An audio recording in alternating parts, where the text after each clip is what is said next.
Hungary European యూనియన్‌లో భాగమైనటువంటిది. European union అడుగు కదలనీయకుండా అడ్డుకుంటూ వచ్చాడు. హంగరీకి సంబంధించినటువంటి ఎవరైతే విక్టర్ ఆర్బాన్. అయితే మొన్న జరిగిన ఎన్నికల్లో దారుణ పరాజయం. అయితే ఇప్పుడు ప్రపంచ ఎక్స్‌పర్ట్స్ చెప్తున్నది ఏంటంటే, ఇప్పుడొచ్చినటువంటి ప్రభుత్వం ఏమీ యూరప్ దేశాల అనుకూల ప్రభుత్వం గాదు. సోరోస్ కావచ్చు, అమెరికా కావచ్చు, వీళ్ళందరూ వేసినటువంటి ఎత్తుగడకి రివర్స్ ఎత్తుగడ వేశాడు విక్టర్ ఆర్బాను.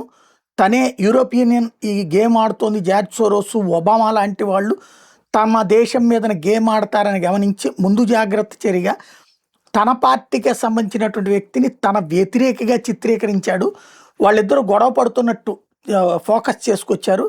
చివరికి ఇప్పుడు ఎవరైతే పీటర్ మెగర్ ఉన్నాడో తను కూడా తన ప్రత్యర్థి కూడా ఇతని మాట వినేవాడే, ఓర్బాన్ మాట వినేటటువంటి వాడే.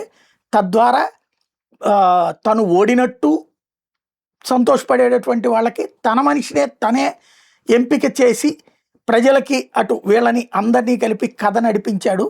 వీళ్ళ ఎత్తుగడకి ఈ రివర్స్ ఎత్తుగడ వేశాడన్నటువంటిది ఇప్పుడు అంతర్జాతీయ నిపుణులు చెప్తున్నమాట.